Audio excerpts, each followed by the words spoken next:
Good morning, Brown with Grand Roofing. Leak inspection number, I don't know, but there's something we can learn from this. And my hope, really, seriously, just my hope with this channel here is that maybe, just maybe, a small percentage of the new up-and-coming generations in the trades will learn something. All right, just 2 extra brain cells into the task at what you're doing. You can be a whole lot better at what you're doing and not just total crap. I'm tired of the stuff I see. I get called out here, look at this B-vent flue pipe leak, okay? It is May 3rd, I think, today, 2023. I find out from the person here at the house, it's a tenant, so they're not making the decisions, but they informed me that somebody was here several times through the winter, showed up as a roofing company, unmarked, unlogoed, whatever, another story, and guy can't get on the roof. What roofer cannot get on a roof? Had to go get somebody else from the company. He shows up a couple hours later after making the tenant wait. Their remedy, not knowing what to fix, caulking around here. Caulking, just caulk it. And furthermore, let's zoom in on the caulking job, because there's a couple things we can learn from this. That is horrible. Goop, goop, goop, goop, goop. Yep. Goop, goop, goop, goop, goop, goop. Terrible. All right. First off, should this need caulked? No. Big fat no. Negative. Nada. If it's flashed right and it's roofed right, shingle coming under, flange goes down, watch where you nail, put your shingles on top. Should not need caulking whatsoever.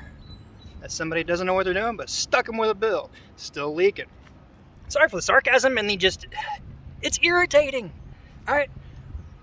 It's just irritating. My parents taught me to think. What's that old famous, was it Bob Ross? He teach you how to paint, not paint by numbers, all right? Roofers, you need to figure out what you're doing and why you do what you do. Don't just throw stuff up on the roof and call yourself a roofer, because you're not. Let's quit being so much into social media and the fastest roofers and figure out how shit works. This is not roofing. Again, just 2 extra brain cells, that's all it takes. Learn a little something. Let's look at this pipe here too, because when I was in the attic, I'm like, oh my God, are you serious?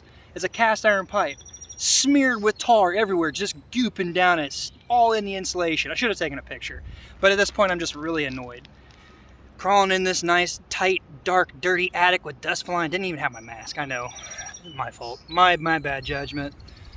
And I just see that as like, oh my God, this was really even hard to see. I couldn't get to it because this addition coming out right here, but I could barely see it. So I figured I'd do some investigative work up on the top here. Look at this stuff, which I can go back into, but to that point right there. Furthermore, the whole top ridge, 3/8 plywood, busted, smashed, cracked, literally about a foot down, wood missing. They just rolled black paper right over the top and roofed it. All the ridge cap nails, I could just shake them. It's just ridiculous.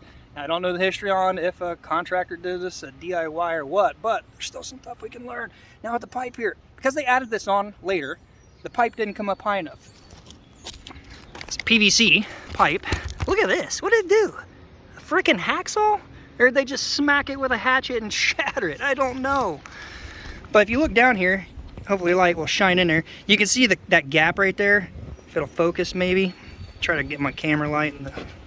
Anyway, it's just right down here. Just literally about right here. That's where the top of the cast iron pipe was. They couldn't get a pipe boot on here. So at some point, what they decided to do was smear tar all around it and stick this pipe down on there. Horrible. There's something called a Fernco, all right? If you guys haven't heard of a Fernco, roofers, maybe even some of you plumbers, let me know, speak out, sound off down below in the comments. Do you get new people in your trade? Just idiots? No common sense? And people wonder why we have so many foreigners coming to work in the trades, because no Americans want to get out of bed to do anything these days.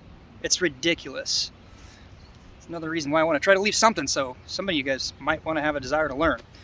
Fernco is a little rubber plastic piece. Actually, Fernco is, I believe, the brand of the company that made this, and they make them different sizes, 2 different sizes. So for example, it would have been a 4-inch to 4-inch Fernco. You shove it down over the cast iron, it's got a hose clamp, you tighten it up and it fits that really good. And then you put the PVC pipe down to the top, 4-inch, and you tighten that one down. And it's not made for pressure, but to keep gases and liquids in, and water that comes through here, or condensation, rising, cooling, condensating on the inside, runs down, won't leak out. So that's one thing we can learn with this, a fern coat. Look it up. I'll even take a link of it on Amazon or something and put it up there so you can see it, or hell, Lowe's, Menards, Best Buy, I don't care, fern coat, look it up. Now look back to this.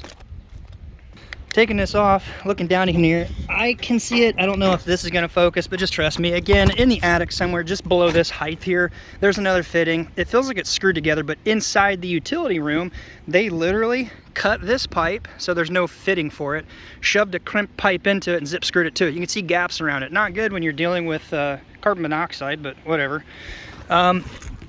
Back to the flange and how this flashing goes in and is tucked. It's not needed to have this unless you just absolutely jack something up or you don't know what you're doing. And if you do, make it look pretty. That's horrible. There's also a spot there missing, which is now trapping water running into here. Who knows where it's going?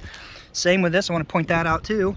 This hole here, so not much, but over time water getting in there, and guess what? They sealed this. I broke that off. They sealed the bottom all the way over, and another one here, and you're trapping water in here. I split that so I could see what's going on.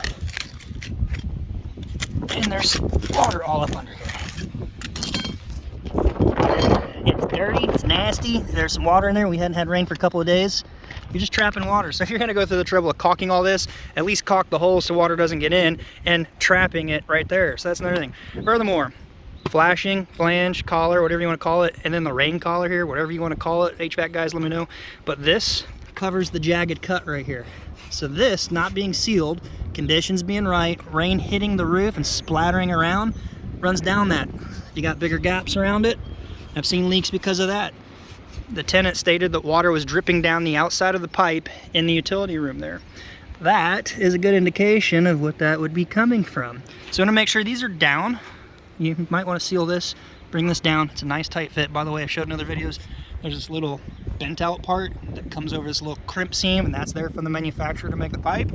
So make sure when you put these on, you line that up right there. It gives it a little extra slick, room, less friction rubbing this to go down. Then you can put a thin bead of nice clear silicone around that. Hey, hail. Hail, hail. You want to make sure your rain cap's on too. Make sure it's locked into place. And now I've got to deal with some nasty mess of who knows how many other roofers.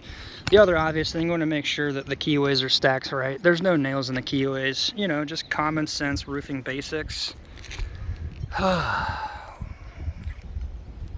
Wow. Alright, so my opinion with this here, I could either be like the next guy and just goop-de-dee-goo, throw them a bill, pray to God they don't call back, and if they do, just ignore. That seems to be the trend. Or I could do this the right way and be like, hey, you can only polish a turd so much. You can either redo the whole entire roof. My phone video looks a little jittery. Might be running out of video space. Or, probably what I'll end up doing is figuring to flat bar this little section out, going down to the decking, see what's really going on, see if the keyways, or if there's nails in the wrong spot, a torn shingle, something of that nature, and make sure it's all done right, checked, nothing overseen. Because I got 2 extra brain cells at the thought of the task. Pretty simple, basic stuff. Yeah, I apologize. I'm just really annoyed. I get tired of seeing this stuff. I get tired of making multiple calls, especially when it comes to landlords and property management companies, and there's multiple parties, and everybody wants to be cheap, and they don't want to pay you for what you're doing, and they use another guy. And whatever. I don't expect to get them all. If I get them all, I'm too cheap, because I'm good. I try to be good. Not the best, but I try to be good. And when they call back to fix the other man's issue, I'm just going to start billing for it. So, cheap is not good, and good is not cheap. Skilled labor is not cheap, and cheap labor is not skilled. Alright, until next time, you know what to do.